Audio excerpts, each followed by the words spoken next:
আপনি আবার মনে করেন না যে হুজুর টেনে কথা বলছে না। এই যে কোরআন শরীফ আমার সামনে, আল্লাহর কসম আমি যা শুনেছি বুঝেছি ওইভাবেই বলছি। বলেন 92টা সূরা আল্লাহ নাযিল করলেন মক্কায়, একটা জায়গায় ওই ইয়া আইয়ুহাল্লাযীনা আমানু বললেন না। বলেন তো মক্কায় কি ওই সময় ইমানদার একটাও ছিল না? এক কথা বলেন না কেন? এই যে 13 বছর নবীজি মক্কায় ছিলেন, যতগুলো সূরা নাযিল হয়েছে একটা সূরায়ও আল্লাহ ইয়া আইয়ুহাল্লাযীনা আমানু বলেননি। ইমানদার আছে, স্বয়ং নবী আছে, নিজে আবু বকর সিদ্দিক আছে, হযরত ওমর আছে যিনি জান্নাতের গ্যারান্টি দুনিয়ায় পেয়েছেন, এই মানুষ আছে, অথচ আল্লাহ ইয়া আইয়ুহাল্লাযীনা আমানু দেননি। কেন? কারণ ওই সময় রাষ্ট্রের দায়িত্ব ছিল আবু জেহেল। কে ছিল? আরো জোরে বলেন। এই মানুষগুলোই মক্কা থেকে মদিনায় হিজরত করে সেখানে মাত্র 10 বছর রাষ্ট্রের নায়ক হচ্ছেন মুহাম্মাদুর। এই জন্যে আমার গজলের ভেতরে শেষ কলি এইটা ছিল, শুধু মেষ চড়ানোই সুন্নত না, রাষ্ট্রনায়ক হওয়াও সুন্নত। কে কথা বলেন না কেন? সুন্নাত নয় শুধু মেষ চড়াতে যাওয়া, আরো সুন্নাত হলো রাষ্ট্রনায়ক হওয়া। উনি রাষ্ট্রনায়ক ছিলেন না? কয় বছর? 10 বছর। এই 10 বছরে যে 22টা সূরা নাযিল হয়েছিল, আপনি দেখেন এই সূরাগুলো খুঁজে খুঁজে, এখানে আছে ইয়া আইয়ুহাল্লাযীনা আমানু, 89 জায়গায় আছে। স্যার আমাকে ওই দিন ডক্টর নোমান আলী খান ছিলেন আমেরিকার, উনি আমারে বলছিলেন উপস্থিত সবাইকে, আমিও তার ভেতরে শ্রোতা, এই জন্য আমি বলছি আমাকেই বলিস, এইভাবে বলছিলেন, দেখেন মক্কায় দায়িত্বে আছে আবু জেহেল, ইসলাম কায়েম নেই রাষ্ট্রীয়ভাবে, এই জন্য এত বড় বড় মানুষ সেখানে ইমানদার থাকার পরও আল্লাহর দৃষ্টিতে আল্লাহ ইয়া আইয়ুহাল্লাযীনা আমানু বলেন।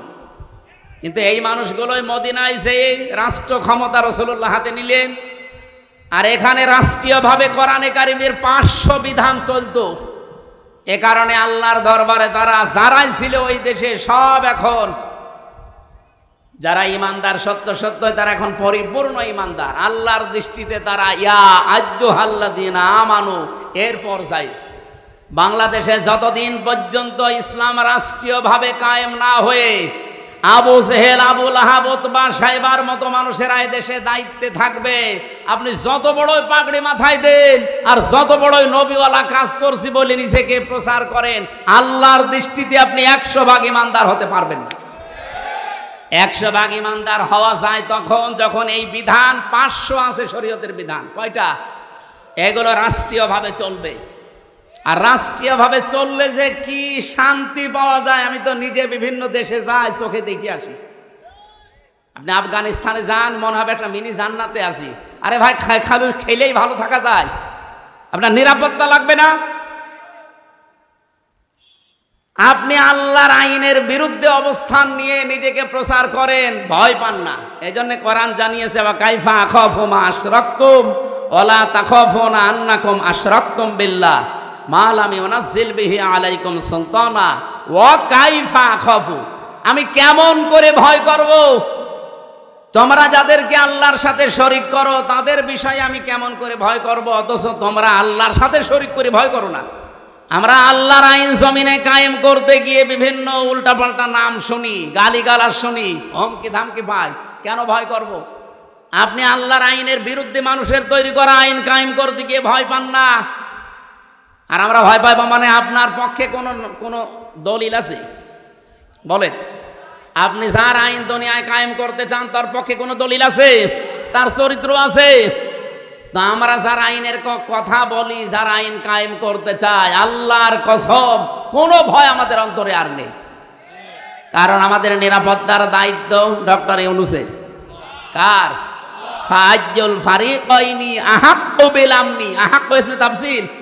বলো তো, এই যে পৃথিবীতে দুইটা দল, একটা আল্লাহর আইনের পক্ষে, একটা আল্লাহর আইনের বিপক্ষে, এর ভেতরে সবচাইতে নিরাপত্তার হকদার কারা? ইন কুনতুম তা'লামুন, যদি জেনে থাকো। এই জন্য আমি 2 দিন আগে বাংলাদেশ জামাত ইসলামী কর্তৃক আয়োজিত এই যে কুষ্টিয়াতে হরিনারায়ণপুর ইউনিয়নে একটা সমাবেশ ছিল, আমাকে মেহমান করে নিয়ে যাওয়ার পরে আমি বলেছিলাম আগামীতে বাংলাদেশে যে নির্বাচন আসতেছে, যে ভোট আসতেছে, একটা হচ্ছে ইসলামের পক্ষে, একটা শয়তানের পক্ষে। এ কথার ভেতরে ভুল আছে? কারণ আল্লাহর আইনের পক্ষে আমরা অনেকেই এখন ইসলামী দল যারা সব এখন ভোটের বাক্স একটা দেওয়ার সিদ্ধান্ত নিয়েছি। এর বাইরে যারা আল্লাহর আইন বাদ দিয়ে অন্য আইন কায়েম করতে চান, আমি নাম নিলাম না তাদেরকে কোরআনে কারিমে শয়তানি বলা হয়েছে, নাকি আমি নিজে বানালাম? আল্লাহ রাব্বুল আলামিন বলেন, আল্লাযীনা আমানু ওয়া লাম ইয়ালবিসু ঈমানাহুম বিযুলমিন উলাইকা লাহুমুল আমনু। আল্লাহ বলেন, আমি নিরাপত্তা দেই। আমার পক্ষ থেকে যদি কেউ নিরাপত্তা পেতে চায়, দুইটা গুণ অর্জন করা লাগবে, ঈমান আনা লাগবে, আর শিরিক আর জুলুম মুক্ত জীবন গঠন করা লাগবে। এখানে জুলুম মানে শিরিক। আমি এই আয়াতটা মিলিয়েছিলাম সূরা আলে ইমরানের সাথে। অমাং দাখলাহু কানা আমিনা। যখন আমার মা আমার সাথে ছিল, বললাম যে মা, এই যে এইটা মাকামে ইব্রাহিম আলাইহিস সালামের যে পায়ের চিহ্ন এখনো আছে। উনি অনেকক্ষণ দাঁড়িয়ে দাঁড়িয়ে ঘুরছিলেন আর দেখছিলেন। তো ওখানে একটা আয়াত শোনালাম, মা নিজেও পড়ছিল, অমাং দাখলাহু কানা আমিনা, যে আল্লাহর এই আয়াতের ভেতরে, এই এরিয়ার ভেতরে যারা আসবে তারা নিরাপত্তা পেয়ে যাবে। এ কথা কার? আপনি দেখবেন প্রায় 3.5 কিলোমিটার এলাকা জুড়ে কাবা শরীফের এরিয়া। আমি 3.5 কিলোমিটার পার হওয়ার পরে রাস্তায় লেখা দেখলাম, মামনুউন গয়রা মুসলিম তাদখুল, বা এরকম আরবিতে লেখা আছে যে মুসলমান বাদ দিয়ে অন্য কোনো জাতির লোক এই এলাকায় প্রবেশ করা নিষেধ। কারণ এলাকাটা আল্লাহ নিজে নিরাপত্তা দিচ্ছে। আপনার নিজের বাবার খনিও যদি সামনে পড়ে যায়, এই কাবার এরিয়ার ভেতরে আপনি কিছুই বলতে পারবেন না। কি কথা বলছেন? এবার আমার প্রশ্ন এই নাটোরবাসীর কাছে, বলেন তো, বাংলাদেশের এই 56,000 বর্গ মাইল কি কাবা শরীফ? তো এখানে নিরাপত্তা লাগবে না? আজ আমি রাস্তায় চলতে পারি না চাঁদাবাজির ভয়ে, ছিনতাইয়ের ভয়ে। গত পরশুদিন আমার ঘরের পাশে এসির তার কেটে নিচ্ছে দিনের বেলা, সিসি ক্যামেরা লাগানো আছে। আমি জমান নামাজ পড়তে গেছি, ওই সময় সিসি ক্যামেরায় দেখলাম 1:31 বাজে, তার মানে নামাজে দাঁড়িয়েছি অলরেডি, ওই সময় চোর কাটতেছে। তো একটা তার কেটে ও হয়তো নেশাখোর কয় টাকায় বিক্রি হবে, 200-300, অথচ ওটা লাগাতে 7,000 টাকা লাগবে। ও কাটতেছে, আমি 30 সেকেন্ডের ভিডিও ওসি সাহেবকে বললাম, এই যে দেখেন তো। ও তো জানে না যে ক্যামেরা লাগানো আছে, ও ধান্দায় কাটতেছে।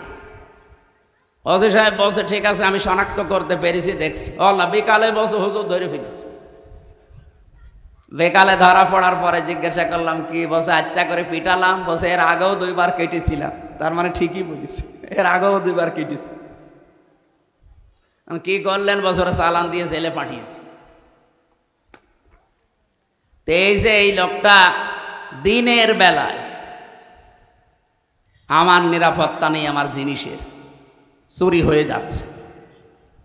আর এই রাতে এখন এই 10:30 11টায় কুষ্টিয়া পর্যন্ত নিরাপদে বাড়ি যেতে পারবো কিনা সে গ্যারান্টি এখন আমার হাতে আছে নেই। তাহলে এই 56,000, এখান থেকে কুষ্টিয়া মাত্র 60 কিলো এই জায়গা থেকে, তাহলে 56,000 বর্গ মাইল, প্রায় 1250 কিলোমিটার এদিক ওদিকে, এত বড় বিশাল এরিয়া, কাবা শরীফের মতো নিরাপত্তা দেওয়া লাগবে না? এটা ছোট তো ডক্টর ইউনূসই পারবে নাকি? বলেন বলেন। আল্লাহ রাব্বুল আলামিন বলেন, উলাইকা লাহুমুল আমনু। এই যে উলাইকা দিয়েছে, এই বাংলাদেশের 56,000 বর্গ মাইলের দিকেই মনে হচ্ছে আল্লাহ এভাবে আঙ্গুল দিয়েছেন। এই মানুষগুলোই নিরাপত্তার হকদার, যদি তারা সত্যি ঈমান আনতে পারে নির্ভেজাল ভাবে, আর তারা ঈমানের সাথে জুলুমকে, তার মানে শিরিককে মিশ্রণ না করে।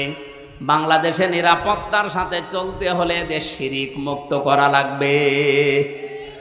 যত শিরিক পৃথিবীতে আছে 120 প্রকার পর্যন্ত আমি পড়েছি, সবচাইতে বড় শিরিক হচ্ছে আল্লাহর আইনের সাথে শিরিক করা। সুতরাং এই দেশে আমরা আল্লাহর আইনকে যারা প্রতিষ্ঠা করতে চাই, তাদের জীবন শিরিক মুক্ত। আল্লাহর আইনের বাইরে অন্য কোনো আইন, যারা বাবার আইন, স্বামীর আইন, চাচার আইন, দাদার আইন, ব্রিটিশের আইন কায়েম করতে চান, আপনি শিরিক করছেন। আপনি নিরাপত্তায় থাকতে পারবেন না। আমাদের নিরাপত্তা তো মাস্ট বি আছে। আমরা মরে গেলেও শহীদ, বেঁচে থাকলেও গাজী, এরকম একটা শপথ বাক্য নিয়েই দুনিয়ায় বেঁচে আছি। বলিন্না সলাতি অনুসুকি ওয়া মাহইয়ায়া ওয়া মামাতি লিল্লাহি রাব্বিল আলামিন। নবী আপনি বলেন আমার নামাজ, আমার কোরবানি, আমার বেঁচে থাকা, আমার মরে যাওয়া সব আমি আল্লাহকে দিয়েছি। এই কথা বলেই কিন্তু রাস্তায় আসা লাগে। যারা শপথ বাক্য পাঠ করে রকম হতে হলে এ আয়াত পড়ায় না? যারা পড়িয়েছে আপনি জিজ্ঞাসা করেন, আমারে তো পড়িয়েছে, আমারে আমিরে জামাত জেলখানায় পড়িয়েছে। বলছে এখানে পড়িয়ে দিলাম, বাইরে যেয়ে নতুন করে ঝালাই করবা। এসে আমি আবার এই 7-8 মাস পড়াশোনা করে পরীক্ষা দিয়ে ঝালাই করে আমাদের কেন্দ্রীয় মেহমান মোবারক ভাই এসে আমারে বলছে বলো কলিন না সলাতি, অথচ এই আয়াত সেই ছোটবেলা থেকে পড়ছি। তো ওই দিন পড়ার পর থেকে একটা আলাদা জিনিস আল্লাহ আমাকে দান করেছে, বলেন সুবহানাল্লাহ। আমরা চিন্তা ভাবনা করে দেখলাম এখানে আলিফ লাম দেওয়ার কারণ আল্লাহ নিজে দায়িত্ব নিয়ে গ্যারান্টি দিচ্ছেন তোমরা বিজয়ী হবেই। একটা শর্ত তো লাগিয়েছেন, ইন কুনতুম মুমিনিন, যদি মুমিন হতে পারো। বলেন তো বিজয় দেওয়ার একচ্ছত্র মালিকানা কার? আরো জোরে বলেন। মুক্তিযুদ্ধ হয়েছিল 71 সালে। আল্লাহ যদি বিজয় না দিতেন, এদেশের যত মানুষ ছিল সবাই মিলে মুক্তিযুদ্ধ করলেও জয় পাওয়া সম্ভব ছিল, এটা আমরা বিশ্বাস করি। কিন্তু ফজু পাগলা বিশ্বাস করেন। ফজু পাগলা গত কয়েকদিন আগে বলেছি যে ফজরের নামাজ যদি পড়বেন, কোরআন শরীফ পড়বেন, এরপরে মুক্তিযুদ্ধর গান বাজাবেন। একটা কথা হইল, যদি কোরআন শরীফ পড়ার পরে যদি বলতো আপনারা হাদিস পড়বেন কয়েকটা, এরপরে দেশের জন্য দোয়া করবেন, তো মেনে নিতাম। মুক্তিযুদ্ধের গান বাজানো লাগবে কোন কারণে? মুক্তিযুদ্ধ হয়েছিল, স্বাধীন হয়েছিলাম, আল্লাহ বিজয় দিয়েছিলেন। এটা কোনো মানুষের কৃতিত্ব না, মানুষ কাজ করেছে, এতটুকু দায়িত্ব তার। বিজয় দেওয়ার একচ্ছত্র মালিকানা আমরা বিশ্বাস করি। আরো জোরে বলেন। এই আয়াতের ভেতরে ছিল বিজয় আল্লাহ দেবেই, তাহলে বিজয় দেওয়ার একচ্ছত্র মালিকানা আল্লাহ। তাহলে মমিন হওয়ার দায়িত্ব কার? বলেন বলেন। ও বলছে আল্লাহর। আল্লাহ মমিন হবে? আল্লাহ তো মমিন আছে। আল্লাহর যে 5000 নাম, তার ভেতরে আমরা 99টা কম বেশি জানি। এখানে মমিন নামে একটা নাম নেই। আল্লাহ তো নিজে মমিন আছে, উনি আবার মমিন হবে কেন? ওনার ওপর বিশ্বাস করে আমাদের মমিন হওয়া লাগবে। তাহলে আমরা আজ আনন্দিত এই কারণে যে আমরা এমন একজনের উম্মত, তার উম্মত হওয়ার জন্য নির্বাচিত হওয়া লাগে। হুয়াজ তাবাকুম, তিনি তোমাদেরকে নির্বাচিত করেন। আমার প্রশ্ন, নির্বাচিত হওয়া লাগে যেই পদ্ধতিতে, তার নাম কি? নির্বাচন। আপনারা কি ঘুমিয়ে গেলে? বলেন, নির্বাচিত হওয়া লাগে যে পদ্ধতিতে, এর নাম কি? এই যে এই 17 বছর চলছে, নির্বাচন হয়েছে? আমার এখন 33 বছর। 18 বছর থেকে যদি ভোট দিতে আরম্ভ করতাম, আমি 3 বার ভোট দিতে পারতাম, একবারও পারি না। তার মানে অন্তত এই আমার বয়সী যারা, এই 30, 32, 33 বছর যাদের বয়স, তারা নির্বাচন কি এটা আমরা জানি না। তাহলে এতদিন যারা আমাদের মাথার উপরে নির্বাচিত আমরা এই কথা বলে চালিয়েছে, এরা ডাহা মিথ্যাবাদী না? এমনকি যেটা পালিয়েছে ওটা এখনো মুখ জোর করছে যে আমি নির্বাচিত ছিলাম, আমারে উৎখাত করা হয়েছে। এত বড় শয়তান আর এত বড় মিথ্যাবাদী। আপনি নির্বাচিত ছিলেন, কে বলে আপনাকে নির্বাচিত? নির্বাচনই তো হয়নি, নির্বাচিত হইলেন কি করে? নির্বাচিত তো হওয়া লাগে নির্বাচনের মাধ্যমে। এই কথা বলেন না কেন? সুতরাং আগামীতে অনেকে চোরা গলি দিয়ে এদিক ওদিক দিয়ে আবার ওই কাজ করতে চাচ্ছেন না। এদেশে নির্বাচনের বাইরে কেউ নির্বাচিত হতে আর পারবেন না। আমি খোলাখুলি বলছি, এটা রেকর্ড হচ্ছে, সারা দেশে যাচ্ছে। অনেকেই সত্য মিথ্যা মিলিয়ে বিভিন্ন ষড়যন্ত্রের মাধ্যমে তারা জানাতে চায় বাংলাদেশ জামাত ইসলামী নাকি ষড়যন্ত্র করছে দেশে যেন নির্বাচন না হয়। এই যে কোরআন শরীফ আমার হাতে, এটা ডাহা মিথ্যা কথা। এই 1 বছর 1 মাসের ভেতরে বাংলাদেশ জামাত ইসলামী শুধু একমাত্র দল যারা নির্বাচনের সব কাজ অলরেডি আরম্ভ করে দিয়েছে। আপনি বলেন তো, এটাকে মিথ্যা কথা বললাম? এখনো কোন দলের লোক এইভাবে মাঠে নেমেছে? আমরা তো নেমেছি আগে। আপনি কোন কারণে এ দলের উপরে মিথ্যা তহমত চাপিয়ে দেন? মিথ্যা চাপাতে চাপাতে এখন আর জায়গা নেই। সুতরাং যারা এই ষড়যন্ত্রমূলক কথা বলছেন, আপনারা থামবেন। গত পরশুদিন কি হয়েছে রাতের বেলা আপনারা জানেন? গোপন সংবাদ এদেশে যা আরম্ভ করেছেন আপনাদের 1 বছর 1 মাসের তালিকা কিন্তু বিশ্ব আন্তর্জাতিক মোড়ল যারা অনেকেই পেয়েছে হাতে, তারা আপনাদেরকেও দিতে চাচ্ছে না। আর মিথ্যা তহমত আমাদের ওপরে যা লাগিয়েছেন, এই কয়েকদিন ধরে যেটা চলছে, বিশেষ করে চরমপন্থার সাথে মৌলবাদ নাম দিয়ে এদেশের মুসলমানদেরকে অনেকেই এখনো পর্যন্ত কালার করার চেষ্টায় আছে এই বিশ্বের মোড়লদের কাছে। আমি খোলাখলি বলছি, এ কথাটা ওনার না, যে বলেছে তার নাম নিলাম না, এ কথা দাদাদের। দাদারা শিখিয়েছে এতদিন খনি হাসিনাকে, ওই কথা এখন শেখাচ্ছে অনেককে। ওনার মতো যদি আবার ফাঁদে পা দেন, উনি তো অন্তত শ্বশুর বাড়ি পেয়েছে, আপনার তো শ্বশুর বাড়ি এই দেশে, আপনি কি করবেন তখন? এই জন্য কারো কালো ফাঁদে পা দেওয়া যাবে না, চিন্তা ভাবনা করি। শেষে আপনারাও পাবেন না, ইসলামের হাতেও দিলেন না। শেষ পর্যন্ত এটা দেখবেন সাদা চামড়া যারা, তারা অন্য একটা ব্যবস্থা করে ফেলবে। এখন তো অন্তত দাড়ি রাখতে সুযোগ পাচ্ছে, নামাজ পড়তে যেতে পারেন মসজিদে। আমরা বাদ দিয়ে যদি অন্য কেউ শকুনের মতো এসে এই জায়গাটা দখল করে আবার একবার নিতে পারে না, তখন মসজিদেও যেতে পারবেন না, কপাল থাপড়িয়ে মরবে। আশা করছি রেকর্ড হচ্ছে বলে সারা দেশে যাবে, আমি সতর্ক করলাম, এটা আমি গোপনে জানি। আল্লাহ আমাদেরকে সব কিছু থেকে হেফাজত করুন। আমাদেরকে নির্বাচিত করেছেন কে বলেন? কি হওয়ার জন্যে? উম্মত, নবীজির উম্মত। যেহেতু আর 1-1.5 ঘন্টা 2 ঘন্টা পরে আরম্ভ হবে তার জন্মের মাস রবিউল আওয়াল, আমি এই সংক্রান্ত বিষয়গুলো সামনে এনে আজকে কথা বলতে চাই ঘন্টাখানিক। থাকবেন তো ইনশাল্লাহ? এখানে একেবারে নিস্তব্ধ হয়ে যাবেন, ভালো করে শুনবেন। যে আল্লাহ আমাদেরকে অন্তত এই গুরুত্বপূর্ণ একটা মাসে, সফর মাস শেষের দিকে রবিউল আওয়াল আসতেছে, তিনি আমাদেরকে কোরআন কেন্দ্রিক জীবন গঠন করার জন্য, রসুলের সুন্নাহ কেন্দ্রিক জীবন গঠন করার জন্য আজকের এই আয়োজনে হাজির হবার তৌফিক দিয়েছে। এখানে দল মত নির্বিশেষে সবাই আছি আমরা। আমাদের পরিচয় এখন একটাই, আল্লাহর বান্দা, রসুলুল্লাহর উম্মত। আর অন্য কোনো পরিচয় আছে? ওগুলো সব বাদ দেন। যে আল্লাহ আমাদেরকে সত্যিই বাড়ি থেকে পর্যন্ত নিয়ে এসে বসিয়ে রেখেছেন। আমি আসার সময় আমার পা দেবে যাচ্ছিল, তার মানে জায়গাটা এখনো ভেজা, কাদা, নিচ দিয়ে এখনো পর্যন্ত ঠান্ডা উঠতেছে। বৃষ্টি কখন নেমে যায় এখন তার গ্যারান্টি নেই। এই জন্য আমরা খুব তাড়াতাড়ি করব। খুশি হয়ে বলেন আলহামদুলিল্লাহ। দরুদ আর সালাম পাঠ করার মাধ্যমে আজকে আমরা আরম্ভ করছি রবিউল আওয়াল। রবিউল শব্দের শাব্দিক অর্থ হচ্ছে বসন্ত। আওয়াল মানে প্রথম, প্রথম বসন্ত। বসন্ত কি খারাপ? এটা আসলে সব সজীবতা ফিরে পায়। এ পৃথিবী ঠিক ওই রকম অকেজ হয়ে গিয়েছিল। রব্বুল আলামিন বলেন, লাকাদ মান্নাল্লাহু আলাল মুমিনিনা ইয বাআসা ফীহিম রাসূলাম মিন আনফুসিহিম ইয়াতলু আলাইহিম আয়াতিহি ওয়া ইউযাক্কিহিম ওয়া ইউআল্লিমুহুমুল কিতাবা ওয়াল হিকমা ইলা আখিরি আয়াত। সূরা আলে ইমরান থেকে বলছি 164 নম্বর আয়াতে আছে, আল্লাহ পাক বলেন, লাকাদ মান্নাল্লাহ, অবশ্যই আমি আল্লাহ মানন করেছি, অনুগ্রহ করেছি, আলাল মুমিনিনা, পৃথিবীর মুমিনদের উপরে। আমরা যারা ঈমান এনে মুমিনের দাবি করছি, আমাদের উপরে সব চাইতে বড় মানান, অনুগ্রহ, দয়া আল্লাহর কি?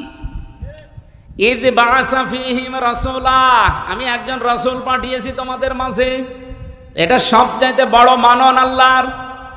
তাফসীর আমি পড়তে গিয়ে আয়াতের থেকে দেখেছি, এই পৃথিবীতে যত দয়া, যত রহমত, যত মানান, অনুগ্রহ আল্লাহ দিয়েছেন, সবচাইতে বড় দয়া আল্লাহর কাছ থেকে এসেছে 3টা। 1 নম্বরে কোরআনে কারীম, 2 নম্বরে মুহাম্মাদুর রাসূলুল্লাহ, 3 নম্বরে আমরা মার বাবা পেয়েছি। এটা আল্লাহর রহমত। যাদের বেঁচে আছে রহমত বেঁচে আছে, যাদের মারা গেছে তার রহমত আর দুনিয়ায় নেই। তাহলে 2 নম্বরের ব্যাখ্যা বলছিলাম, বিশ্বনবীকে আমাদের মাঝে আল্লাহ পাঠিয়েছেন রহমত, মানান, অনুগ্রহ, দয়া হিসাবে। কি করতেন তিনি? ইয়াতলু আলাইহিম আয়াতিহি, তিনি আল্লাহর আয়াত তেলাওয়াত করে আমাদেরকে শোনাতেন।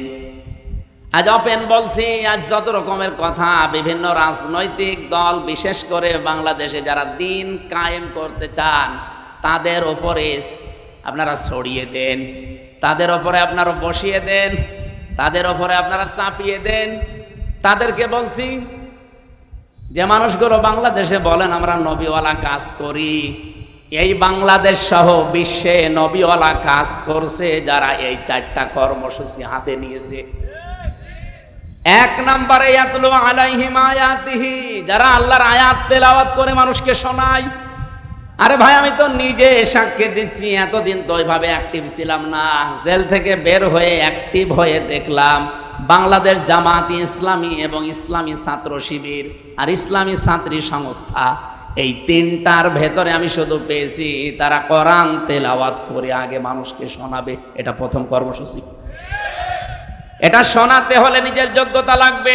এই জন্য তাদের 15টা পয়েন্ট প্রতিদিন লেখা লাগে। তার প্রথম পয়েন্টে আপনি কোরআন শরীফ কয় আয়াত পড়েন, বুঝে পড়েন না আন্দাজে পড়েন, ওইটাও আবার লেখা লাগবে। হাদিস আপনি কয়টা পড়েন, বুঝে পড়েন না ব্যাখ্যা সহ পড়েন না আন্দাজে পড়েন, ওইটাও লেখা লাগবে। আরো তো 13টা বাদ দিলাম। আপনি এই 2টায় ধরেন, নবীওয়ালা কাজ করতে হলে অবশ্যই আপনাকে কোরআন জানা লাগবে। এক কথা বলেন না কেন? বাংলাদেশ জামাত ইসলামীতে যোগ দিতে হলে আপনাকে যদি আস্তে আস্তে উপরে উঠতে হয়, মাস্ট বি কোরআন জানা লাগবে। জামাতের কোন রকম হয়েছে কোরআন পড়তে পারে না, আপনি বাংলাদেশ পুরাটা যদি দেখাতে পারেন, আমি ওয়াজ বাদ দিয়ে দেব। আমি নিজে তো সারা দেশে গেছি, আমার নিজের জেলা থেকেও বলছি। আমার মতো আমির হামজা, আমি হাফেজ, কোরআনের ওপর আমার অনার্স মাস্টার্স করা। আমার রকম হতে গিয়ে যিনি দায়িত্বে এসেছিলেন ঢাকা থেকে 120টা প্রশ্ন করেছি। আমার মতো মানুষ 120টা প্রশ্ন, কোরআন কেন্দ্রিক প্রায় 20টা, পরিবার নিয়ে 20টা। এতদিন পর্দার ওয়াজ করেছি, কিন্তু খাস পর্দা কি এটা আমি নিজেও ওভাবে মানতাম না। অক্টোবরের 13 তারিখে রোকন হওয়ার পর থেকে আমি বাস্তবে দেখেছি যে পর্দা কি জিনিস আর কেন করা লাগে। জামাত ইসলামীর কথা আমি এই জন্যে বলছি, বাংলাদেশে 73টা সংগঠন আছে, দল আছে। কোন দলে আপনি কাজ করলে জামাত কর্মী মানে সমাজকর্মী, অন্য দলের কোন কর্মী মানে সমাজকর্মী আমি পাইনি। কিন্তু জামাত ইসলামের কর্মী হতে হলে আপনাকে আগে সমাজকর্মী হওয়া লাগবে। এটা বানিয়ে বললাম? আপনি সারা বাংলাদেশের 56,000 বর্গ মাইলে যেখানে জামাত কর্মী দেখবেন, সে শুধু কর্মী না, দেখবেন সে সমাজকর্মী। তার যতটুকু ইনকাম আছে ওই টাকা দিয়ে হলেও, দলীয়ভাবে হলেও, এলাকার মানুষকে নিয়ে হলেও সে সামাজিক কোনো কর্মকাণ্ডের সাথে দেখবেন লেগে আছে। এই জন্যে আমরা গ্যারান্টি দিতে পারি বাংলাদেশে জামাত ইসলামীতে ছোট থেকে বড় পর্যন্ত যারা আছে কেউ চাঁদাবাজি করে না। রবিউল আউয়াল মাসের যে 12টা শিক্ষা বলছিলাম না, তার একটা শিক্ষা আছে। আমরা শেষ পর্যন্ত ঘন্টাখানিক কথা বলতে চাই, থাকবেন তো? গুরুত্বপূর্ণ কিছু তথ্য নিয়ে আসবো ইনশাআল্লাহ। আমার ভাইরা, খুব অল্প সময়ের ভেতরে যেহেতু কথা শেষ করা লাগবে, নবীওয়ালা কাজ করতে হলে 4টা কর্মসূচি হাতে নেওয়া লাগে। 1 নম্বরে আপনি আল্লাহর আয়াত তেলাওয়াত করে মানুষকে শোনাবেন, দাওয়াত দেবেন। এটা জামাত ইসলামীর ভেতরে আমি পেয়েছি। এই জন্য নবীওয়ালা কাজ যদি কেউ করে তাহলে দেশে জামাত ইসলামী করছে। 2 নম্বরে ওই যাক্কিহিম, তারা পবিত্রকরণ। এই যে সংস্কার বলছেন, এটা এই শব্দ থেকে নেওয়া। সংস্কার তো 1 বছর 1 মাস হয়ে গেল, যা আশা করেছিলাম কিছুই হয়নি। শুধু নাটোরে ডিসি গেছে কুষ্টিয়ায়, কুষ্টিয়ারটা কুমিল্লায়, মাল তো সব একই আছে। আমরা চাই যে দায়িত্ব ভার নিয়ে আপনি বসেছেন, এটা যেন কিছুদিনের ভেতরে অন্তত আমাদের দেখান, নয়তো আমরা বিশ্বাস হারিয়ে ফেলছি। অন্তত সংস্কার এবং দৃশ্যমান কয়েকটা বিচার দেখান। এক কথা বলেন না কেন? যে একটা মহিলার সিদ্ধান্তের কারণে 2000 মানুষ অলরেডি বিদায় নিয়েছে। এটা সরকারি জরিপ। বেসরকারি জরিপ হচ্ছে 3432 জন। এতগুলো মানুষ যার কারণে দুনিয়া থেকে এই 24 সালেই বিদায় নিল, আর এই 15.5 বছর তো বাদই দিলাম। এখনো পর্যন্ত প্রায় 40,000-এর উপরে মানুষ বিভিন্ন হাসপাতালের বেডে, বাড়িতে কাতরাচ্ছে। একটা মানুষের কারণে যদি এরকম ক্ষতি হয় তো তার কিছু করা দরকার না? আমরা চাই খুনি হাসিনার দৃশ্যমান বিচার যেন এদেশে তাড়াতাড়ি করা, নয়তো আবার কেউ খুনি হাসিনা হয়ে উঠবে। অনেকে আশা প্রকাশ করছে। আজকেও একটা মিছিল হয়েছে ঢাকাতে, পিঠের ওপরে বাম্বু গেছে, তখন আবার সোজা হয়ে গেছে। আজকে বিকালবেলা দেখবেন ফজলুর রহমান ফজু সাহেব উনি সংবাদ সম্মেলন করে বলছে, আমি জামাতকে কালো দল বলি নাই, এটা মুখ স্লিপ হয়ে বেরিয়ে যেতে পারে, আমি বলি নাই। আমার মনে হয় কেউ পেছন দিয়ে কিছু দিয়েছে।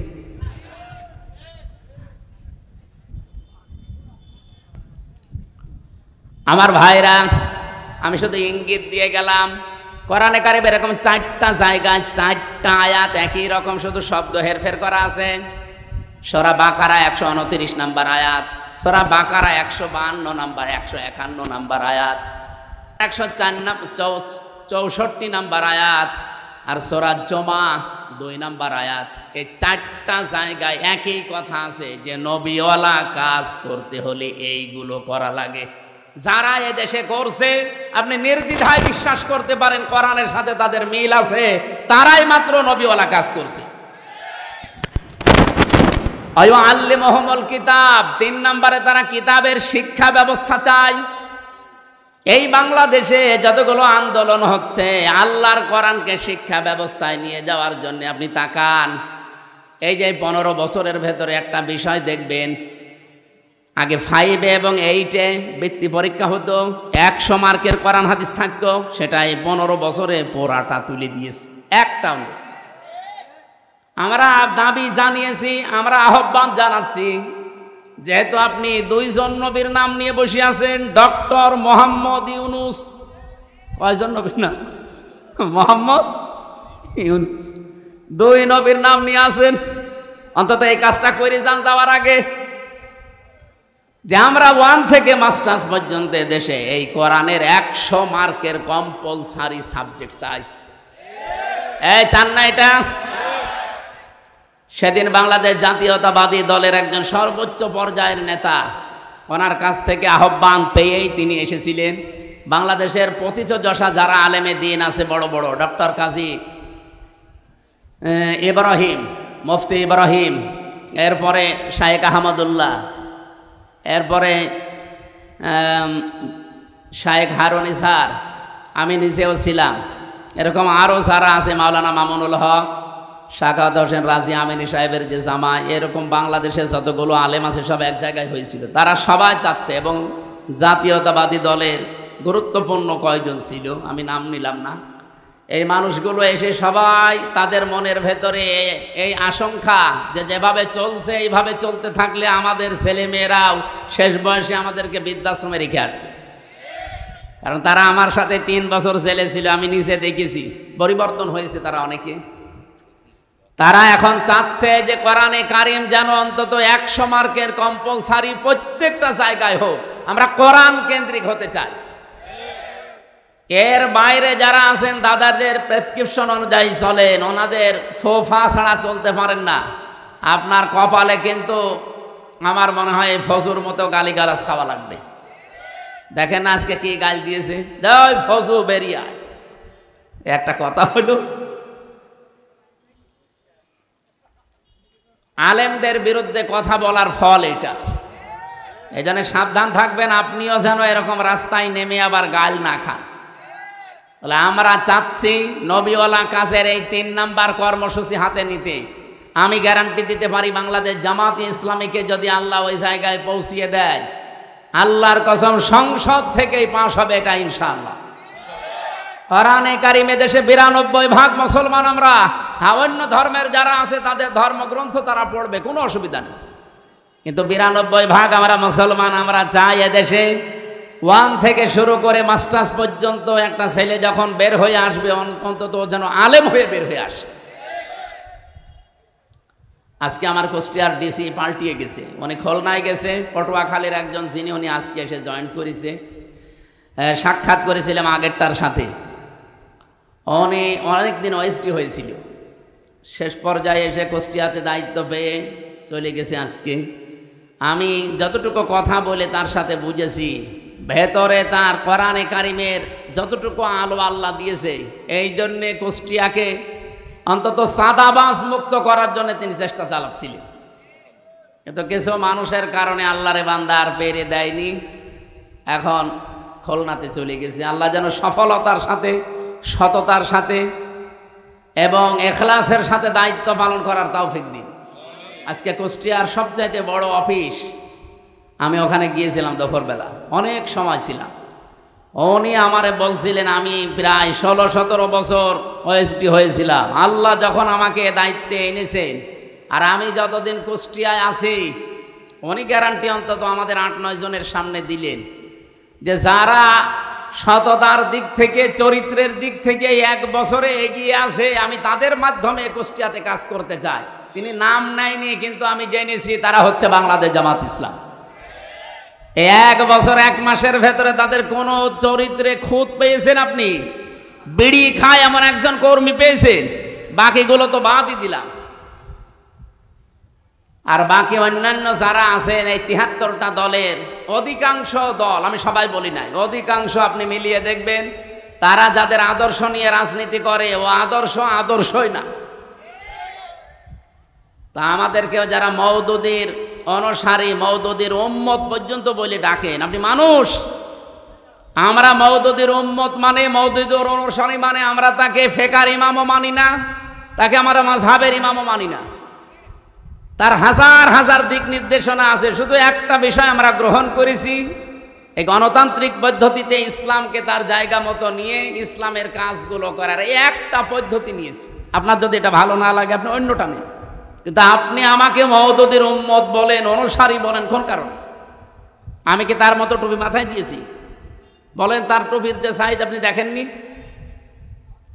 আমি তার মতো যে যে পোশাক, তার যা আছে সব কিছুকে আমার তার মতো আছে, আমি একটা শুধু নিয়েছি। আপনার যদি ভালো না লাগে, আপনি ওটা নিয়েন না, কিন্তু এরকম গালিগালাজ করবেন না। এটা কিন্তু আর আগস্টের 5 তারিখের আগে নেই, 24 সালের, এখন 25 সালের সেপ্টেম্বরের কয় তারিখ? আজকে আগস্টের 25 তারিখ চলছে। সুতরাং আমরা সাবধান হব। এখন আর আমাদের মুখে যেহেতু লাগাম নেই, সত্য কথা বলতে আর কোনো বাধা আছে? আগেও বলতে পারতাম, কিন্তু মুখ চেপে ধরা হতো। এখন চেপে ধরেন তো দেখি। আর আসবেন না আমি জানি, কারণ আসবেন কি করে, আপনি তো পালিয়েছেন।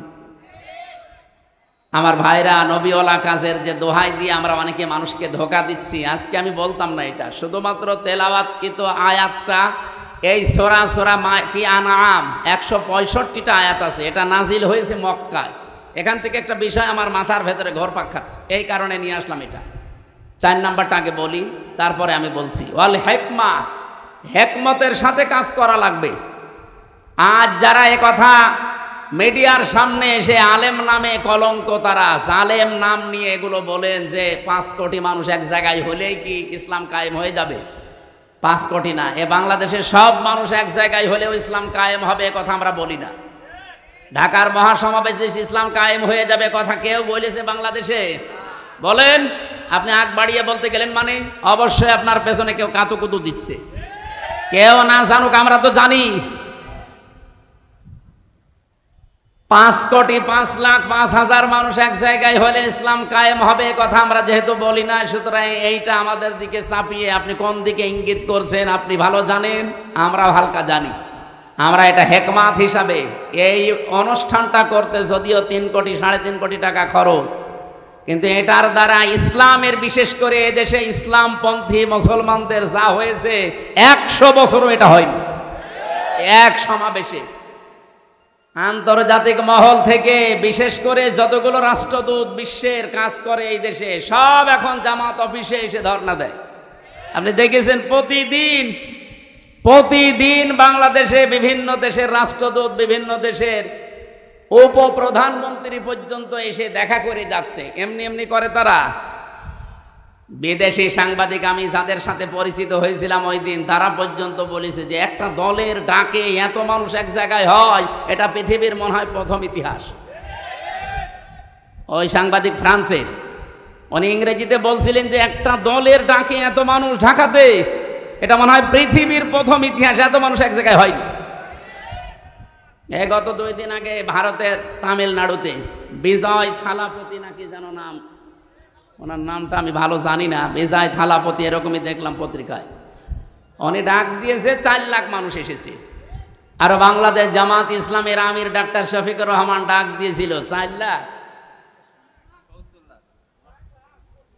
আমার মনে হয় গণনার বাইরে।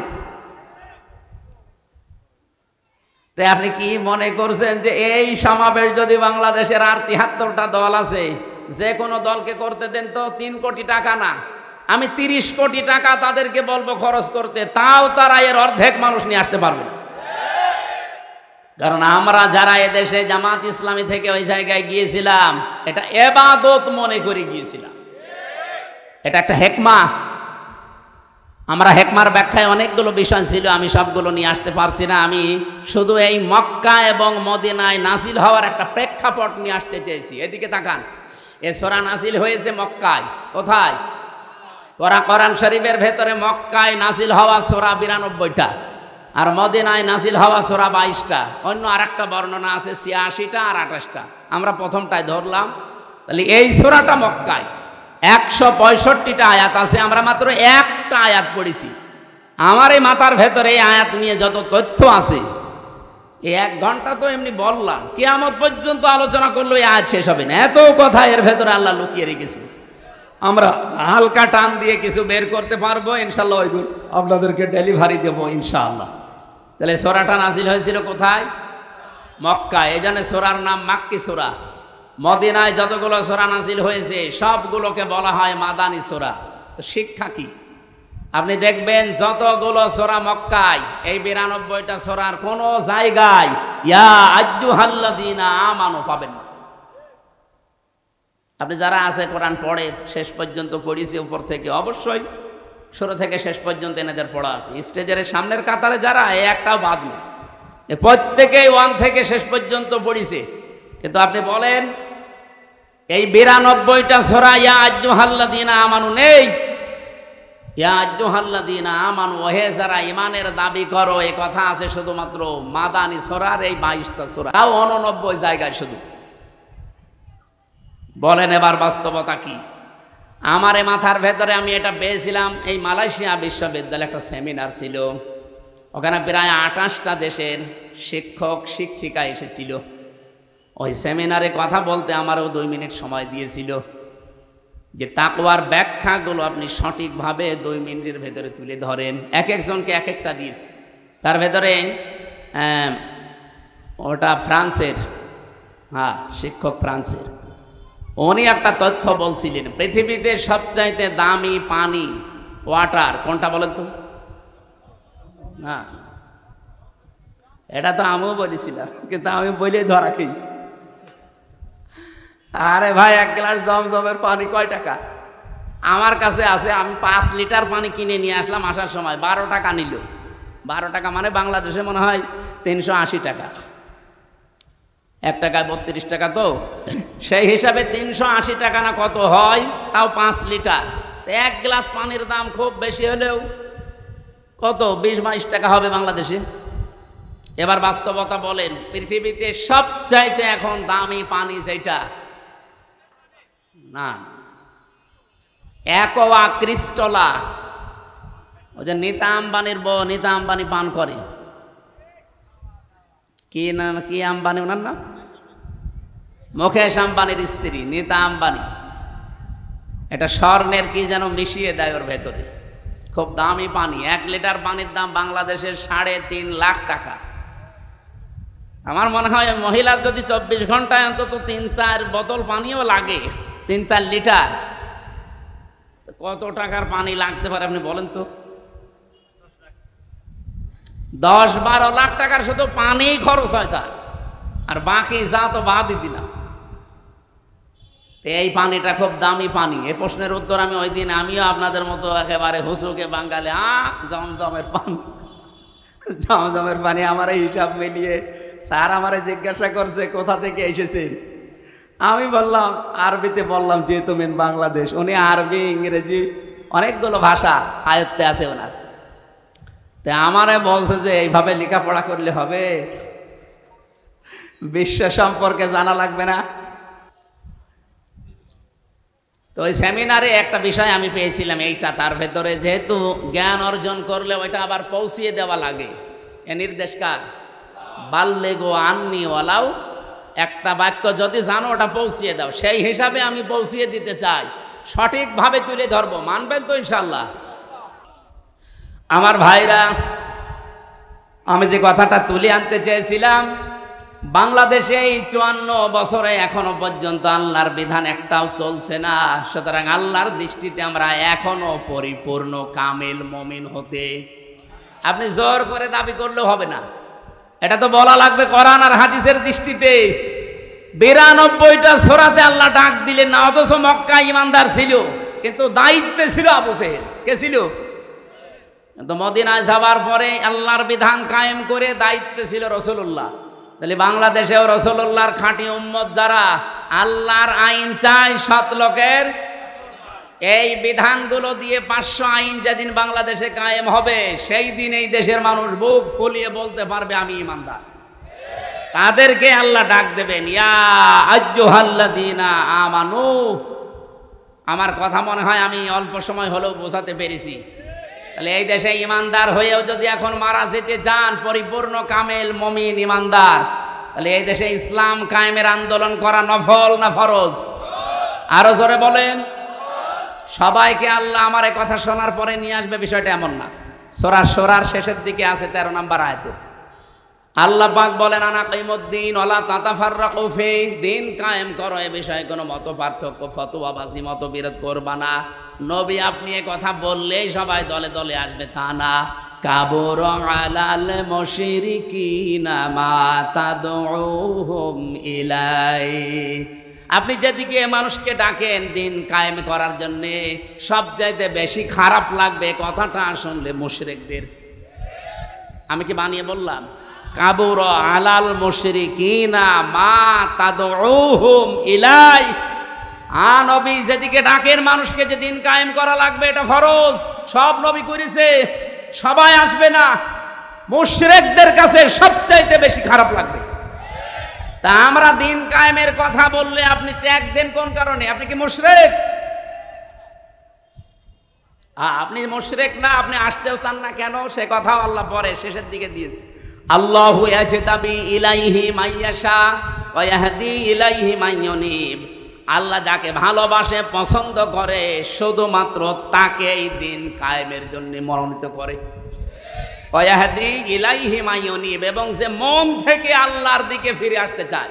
সুতরাং বাংলাদেশে এই 18 কোটি মানুষের ভেতরে গত পরশু দিনের একটা জরিপ বলছি, এখন প্রায় 7 কোটি 20 লাখ মানুষ অন্তত ডাইরেক্ট ইনডাইরেক্ট ভাবে দিন কায়েম হোক এটা চাচ্ছে। 18 কোটির ভেতরে 7 কোটি 20 লাখ। আমি আশা করছি আর 1 বছর যেতে দেন, যদি ডবলও হয়ে যায় তাও কত কোটি হবে? 14 কোটি 40 লাখ। বাকি যারা আছে কিয়ামতের আগেও আর আপনাদের আশা স্বপ্ন পূরণ হবে না। এই জন্যই ফজর মতো, হাবিবের মতো, হারুন ভাইয়ের মতো মানুষকে লাগিয়ে দিয়েছে। এরা এই 15.5 বছরে কোনোদিন এদের মুখে রাজাকার রাজাকার শুনি না, আলবদর আলবদর মৌলবাদী শুনি নাই। হঠাৎ করে এদেরকে লাগিয়েছে এই কারণে, কারণ আমি নিজে তাদের সাথে দেখেছি, তো তারাই গোপন কথা আমারে বলে দিয়েছে। 3 বছর ছিলাম একাধারে, তাদের বহু গোপন কথা আমি জানি।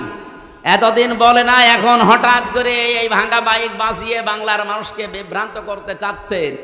তারা ভালোভাবে জানে যে যেভাবে আসতেছে মানুষ ইসলামের দিকে, একামতে দিনের দিকে, এভাবে যদি ঝুঁকতে থাকে, আর একবার যদি 300 এমপির ভেতরে 151 জন আল্লামা সাইদি সাহেবের মতো, মাওলানা নিজামের মতো, আলী হাসান মোহাম্মদ মুজাহিদের মতো মানুষ মাত্র 151 জন এবার চলে যেতে পারে, ওরা 5 বছর লাগবে না, 1 বছরে যা করেছে আর ক্ষমতা হাতে পেলে 2 বছরে ওরা যা করবে কিয়ামত পর্যন্ত আমরা চেয়ারের মুখ দেখতে পারবো না।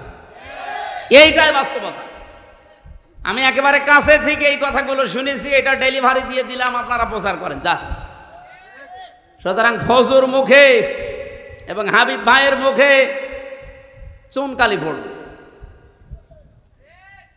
আজকে কয় তারিখ? 25। আর মাত্র 5 দিন পর একটা অনুষ্ঠান আছে আমার, এই যে মোলাডুলি পাশে, মোলাডুলির পাশে ঈশ্বরদী থানার ভেতরে।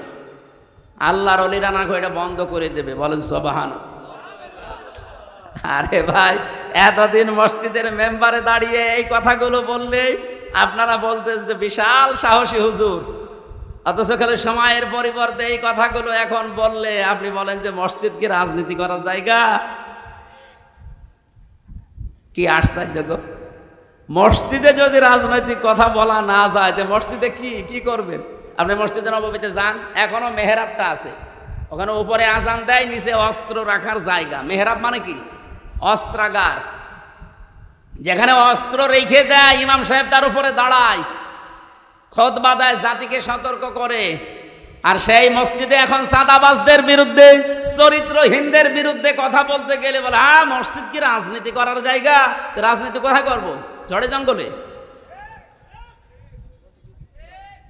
সম্মানিত উপস্থিতি, আমি মক্কা এবং মদিনায় সূরা নাযিল হওয়ার প্রেক্ষাপটে যতটুকু বুঝেছিলাম ডক্টর নোমান আলী খান হাফিজাহুল্লাহর বক্তব্য থেকে আমি ডেলিভারি দিয়েছি। আশা করছি আপনি বুঝেছেন। এবার আপনার বিবেকের বিষয়, এদেশে সত্যি সত্যি ইমানদার পরিপূর্ণ যদি আল্লাহর দৃষ্টিতে হতে চান, রাষ্ট্রীয়ভাবে ইসলাম কায়েম করার জন্য সর্বাত্মকভাবে চেষ্টা করা লাগবে।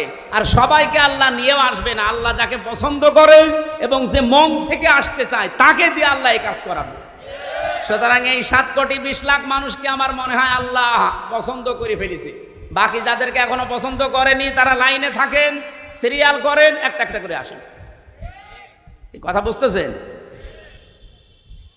এবার আসেন তো সূরা মায়েদার আনআমের 50 নম্বর আয়াতটা আমরা পড়েছি। নবীকে নিয়ে যে কথাগুলো এই মাস আসলে এখন বলা হবে, নবী গায়েব জানে, বিভিন্ন জিনিসের কথা তার উপর চাপিয়ে দেওয়া হয়, সেইটাই আল্লাহ জানিয়েছেন। হে নবী আপনি বলেন, উল্লাহ আকুলু লাকুম ইনদি খাযাইনুল্লাহ, যে বলেন আমার কাছে আল্লাহর ধনভাণ্ডার নেই। ওয়ালা আলামুল গায়বা, আমি গায়েব জানি না। ওয়ালা আকুলু লাকুম ইন্নী মালাক, আর আমি দাবি করি না যে আমি ফেরেশতা। ইন আত্তাবিউ ইল্লা মা ইউহা ইলাইয়া, আমি তো অনুসরণ করি শুধুমাত্র অতটুকুর যেটা নাযিল হয় আমার প্রতি। বল হাল ইয়াস্তাবিল আমা ওয়াল বাসীর, নবী আপনি বলেন তো যারা হক এবং যারা বাতিল, যারা চক্ষুষ্মান যারা অন্ধ, এরা কি সমান? আফালা তাতাফাক্কারুন, এরপরও চিন্তা করবা না? এবার আসেন আমরা বাস্তবতায় যাই। বাংলাদেশে যেহেতু রবিউল আউয়াল আসলেই 2টা জিনিস সামনে চলে আসে, একটা মিলাদ আর একটা সিরাত। কি আসে? আমার 1 ঘন্টা হয়ে গেছে, শুরু করব? আরো 15-20 মিনিট বলতে চাই, থাকবেন? এই যে যারা উঠে যাচ্ছে এরা কি ওইগুলো নাকি? উঠেছেন না ভাই, অন্তত 10 মিনিট সময় দেন। আমারও সে ফজরের পর থেকে আবার আরম্ভ অনুষ্ঠান, একেবারে সন্ধ্যা পর্যন্ত। এই জন্য অনুষ্ঠানগুলো এখন সব গুটিয়ে ফেলেছি, দূরের কোনো জেলায়ও যাচ্ছি না। নির্বাচনের আগ পর্যন্ত তো এই 5-7টা জেলায় আমি শেষ করতে চাচ্ছি। সারাদিন আমার সাংগঠনিক কাজ থাকে, আর এই মাগরিবের পর থেকে রাত 9টা 10টা 11টা পর্যন্ত আপনাদের সময় দিয়ে যাবো। পাবনা, নাটোর, ওদিকে মেহেরপুর, চুয়াডাঙ্গা, ঝিনাইদহ, রাজবাড়ী, এই শেষ। আর বাইরে যাব না ইনশাল্লাহ। আমিরে জামাত আমাদের নির্দেশ দিয়েছেন যার যার এলাকায় কাজ করতে। আল্লাহ আমাদেরকে যেন ইখলাসের সাথে কাজ করার তৌফিক দেন, আমিন। এ মাস আসলে যেহেতু এই ভেজালগুলো আছে, এই জন্য নিরসন করছি। কি আসে বলেন তো? মিলাদ আর সিরাত। মিলাদ মাহফিল হবে না? 63 দিন ব্যাপী নবীর মিলাদ মাহফিল কারা যেন আয়োজন করেছে চট্টগ্রামে, 63 দিন। আর বাংলাদেশ জামাত ইসলামী চট্টগ্রামের চনতি ময়দানে আল্লামা সাঈদী যেটা করতেন, ওখানে 19 দিন ব্যাপী 19 জন আলেম প্রতিদিন যাবে। আমার 18তম দিনে দিয়েছে নবীজির রাজনৈতিক জীবন কেমন ছিল। আশা করছি ওখানে কথাগুলো সঠিকভাবে তুলে ধরতে পারবো ইনশাআল্লাহ, আপনারা দোয়া করেন। আজকে আমার বিষয়টা হচ্ছে মিলাদ এবং সিরাত, এই 2টা শব্দ নিয়ে। অনেক মানুষ আছে বাংলাদেশে মিলাদ মানে সিরাত মানতে চায় না, অনেকে আবার সিরাত মানে মিলাদ মানতে চায় না। না, 2টাই মানা রাখবে। মিলাদুন বিলাদুন থেকে এসেছে, এটা মানে জন্ম বৃত্তান্ত। মিলাদ মানে কি? নবীজির জন্ম থেকে আপনাকে 27টা শিক্ষা নেওয়া লাগবে, শুধু জন্ম থেকে। এবার তার সিরাত আরম্ভ হয়েছিল, এই সিরাত থেকে 12টা, আর এখান থেকে 27টা। আমি একটা প্রথমে দিতে চাই, দেখেন তো আপনি নিতে পারেন কিনা। এটা সিরাত ইবনে হিশামে এসেছে। বিশ্বনবী পৃথিবীতে আসার পরে তাকে যিনি কোলে তুলে নিয়েছিলেন দুধ দেওয়ার জন্যে, আমরা কয়েকজনের নাম জানি, তার ভেতরে অন্যতম নাম হচ্ছে হযরতে হালিমাতুস সাদিয়া। এর আগেও দুধ খাওয়িয়েছে সোয়াইবিয়া নামক একজন, কিন্তু এই যে হালিমাতুস সাদিয়া, ওনাকে বুকে তুলে নিয়ে এই দুধ দিয়েছিলেন প্রথমে। সিরাত ইবনে হিশাম যিনি লিখেছেন, উনি বলেন ডান স্তন মুখে দেওয়ার পরে নবীজি মুখ বের করে নিলেন, বাম স্তন মুখে দেওয়ার পরে নবী মুখ, ডান স্তন দেওয়ার পরে তিনি দুধ খেয়ে আরম্ভ করলেন দুধ পান করা। বাম স্তন দেওয়ার পরে তিনবার তিনি মুখ বের করে দিলেন। হযরতে হালিমা বলেন, আমি মুখের দিকে তাকিয়ে দেখি, চোখের ইশারা দিয়ে মোহাম্মদ আমাকে বসাতে চায়। মা হালিমা, জোর করেন কেন? ডান স্তন আমার ছিল, এটা তো আমি পান করেছি। বাম স্তন এটা আমার না, আমি জানি আপনার একটা সন্তান আছে ছোট, আমার আব্দুল্লাহ দুধ ভাই, এটা আমার দুধ ভাই আব্দুল্লাহর হক। আপনি জেনে রাখেন, দুনিয়ায় আমি ভাইয়ের হক নষ্ট করার জন্য আসি নাই, এসেছি ভাইয়ের হক ফিরিয়ে দেওয়ার জন্যে। বাংলার মুসলমানেরা, যেই নবী এই রবিউল আউয়াল মাসে জন্ম নিয়ে মায়ের কোলে বসে ভাইয়ের হক নষ্ট করে না, ফিরিয়ে দেয়, সেই নবীর উম্মত এখন আমরা দাবি করছি। এ রবিউল আউয়াল মাস আসলে অনেকেই সাদাবাজি থেমে নেই, অনেকের দুর্নীতি ঘুষ খাওয়া থেমে নেই। কিসের রবিউল আউয়াল পালন করেন আপনি, মিলাদ দেন। বহু মানুষকে আমি কুষ্টিয়ার কথা বলছি, আমি নাম নিলাম না, কুষ্টিয়াতে শুনেছি চাঁদার টাকা আদায় করে এনে মিলাদ দেয়। হ্যাঁ, আমি নাম নিলেও নিতে পারতাম। কুষ্টিয়া, ওই যে চাউলের কাজ কারবার বেশি হয়, কুষ্টিয়া থেকে পোড়াদা পর্যন্ত যে বিশাল মার্কেট, বাংলাদেশের দ্বিতীয় মার্কেট বলা হয় এটা। এখানে অনেকেই দেখি, শুনছি, দেখছি, তারা সাদাবাজি করে আমাদের মতো হুজুরকে দিয়ে মিলাদ পড়াচ্ছে। এই রবিউল আউয়ালে পড়াবে, টাকা কিসে? সাদা কি দিচ্ছে? তো মিলাদে আপনি কি বলবেন? মিলাদ মানে বিলাদ, বিলাদ মানে জন্ম বৃত্তান্ত। তো নবীর জন্ম বৃত্তান্ত থেকে তো প্রথমেই শিক্ষা আপনাকে নেওয়া লাগবে যে নবীজি ভাইয়ের হক ফিরিয়ে দিতেন, আর আপনি ভাইয়ের হক আরো নষ্ট করছেন, মেরে খাচ্ছেন, আবার মিলাদ দিচ্ছেন তার নামে। আশা করছে আপনি থামবেন, এটা আপনার কানেও যাবে, ডাইরেক্ট না গেলেও ইনডাইরেক্ট আপনার কানে যাবে, আপনি থামবেন। 2 নম্বরের বিষয় পেয়েছি সিরাত। বিশ্বনবী মুহাম্মদুর রাসূলুল্লাহর জীবন চরিত্র, তার আদর্শ, এটাকে সিরাত বলা হয়। আমার প্রশ্ন, দুনিয়াতে বহু মানুষ শুধু নবীজির মিলাদ মেনেছে, বিশ্বাস করেছে, মহব্বত করেছে মিলাদকে, কিন্তু তারা জাহান্নামে গেছে শুধু সিরাত না মানার কারণে। কিন্তু বহু মানুষের জীবনী আমি পড়ে দেখেছি, তারা মাত্র শুধু মিলাদ না, মিলাদও মেনেছে, সিরাতও মেনেছে। এ মানুষগুলো দুনিয়া থেকে জান্নাতি। যেমন হযরতে আমির হামজা, হযরতে আব্বাস রাদিয়াল্লাহু তাআলা আনহুমা, 2 জনের কথা আপনি পড়া জীবনী পড়ে দেখবেন, তাদের পড়া জীবনে আমি পড়ে পেয়েছি, তারা মিলাদও বিশ্বাস করেছে, নবীর জন্ম, তারা সিরাতও মেনেছে। কি আমি বেশি বললাম? তারা মিলাদও মেনেছে, সিরাতও মেনেছে, 2 জনে জান্নাতি। আপনি সিস্টেম অপর পৃষ্ঠায় দেখুন, আরো 2 জন চাচা আছে, নবীর আপন চাচা, আবু লাহাব আর আবু তালেব। এই 2 জন চাচা নবীর মিলাদ নিয়ে, জন্ম নিয়ে খুশি ছিল, কিন্তু নবীর আদর্শ পেয়ে তারা খুশি হয়নি, এই জন্য 2 জনই জাহান্নামী। আমার মনে হয় যারা জ্ঞানী মানুষ বুঝে ফেলেছেন। সুতরাং রবিউল আউয়াল আসলে শুধু মিলাদ নিয়েই খুশি থাকবেন, আপনি আর কি খুশি? আবু লাহাব নিজের বাড়ির কাছের মেয়ে লোক কিনা দাসীকে এই 2 আঙ্গুল নিয়ে আজাদ করে দিয়েছিল, এত খুশি হয়েছিল এই লোকটা। আপনি আর কয় টাকা খরচ করবেন না, 2 মণ মিষ্টি কিনবেন, আর ও নিজের কাছের মেয়েকে আজাদ করে দিয়েছে। এত খুশি হয়েছিল নবীর জন্মে, নবীর মিলাদে, নবীর জন্ম গ্রহণ করায়, কিন্তু নবীর আদর্শ মানে নাই, এই জন্য জাহান্নামী। এই জন্য কি? আর দুইজন চাচার কথা বললাম না, নিজে আমি আমির হামজার কবরের পাশে দাঁড়িয়েছিলাম, মনে হচ্ছে এখনো বসে আছে জিন্দা, কারণ শহীদরা মরে না। বলেন শহীদরা। এই হিসাবে বিশ্বাস করি বাংলাদেশ জামাত ইসলামীর যে 11 জন কেন্দ্রীয় নেতাকে ফাঁসি দিয়েছে, জেলখানায় হত্যা করেছে, প্রত্যেকটা শহীদ, কেউ মারা যায়নি, সবাই আল্লাহর জান্নাতের খাবার খাচ্ছে। কারণ তাদেরকে কেউ যদি বলে মরিয়ে গেছে, তার কবিরা গুনাহ হবে। ওয়ালা তাহসাবান্নাল্লাযীনা কুতিলু ফি সাবিলিল্লাহি আমওয়াতা, তোমরা কেউ ধারণাও করবা না, মুখে তো বলবাই না। ওয়ালা তাকুলু লিমা ইউকতালু, মুখে তো বলা যাবে না, ধারণাও করা যাবে না। এটা সূরা বাকারায়, সূরা আলে ইমরানে 2 জায়গায় আছে। মুখে বলা যাবে না, ধারণাও করা যাবে না যে শহীদ হয়েছে যারা মরে গেছে। আল্লামা শহীদ দেলাওয়ার হোসাইন সাইদি রহমতুল্লাহ আলাই, উনি কি মরে গেছে না শহীদ হয়েছে? বলেন বলেন। আল্লামা সাইদি তুমি মরনি, শহীদ হয়েছ তুমি এটাই জানি। বলেন বলেন। আল্লামা সাইদি তুমি মরনি, শহীদ হয়েছ তুমি এটাই জানি। কাবা শরীফের পাশে যে এই গজলটা যে বানিয়েছিল তাশরিফ, এই ছেলেটা ছিল আমার সাথে, আমার ছোট মেয়েকে কোলে নিয়ে ওই কাবার পাশে বসে বসে বলছিল। আমার মনে হচ্ছে যে কাবা শরীফে যে সাইদি সাহেব একবার ঢুকেছিল না, মনে হচ্ছে উনি ঢুকতেছে। কারণ শহীদ যারা হয় আমরা সবাই বিশ্বাস করি এরা মরে। আরো জোরে বলেন। এখন প্রশ্ন আসতে পারে, তাহলে শহীদ তো অনেকেই মরেছে, অনেকেই মেরে ফেলা হয়েছে, তাদেরকে অনেকে শহীদ বলতে চায় না। জিয়াউর রহমানকেও মেরে ফেলা হয়েছে, মুজিবুর রহমানকেও মেরে ফেলা হয়েছে, 2 জনকে মেরে ফেলা হয়নি। তবে আজ পর্যন্ত আপনি শুনেছেন কোনো দিন যে শহীদ শেখ মুজিবুর রহমান?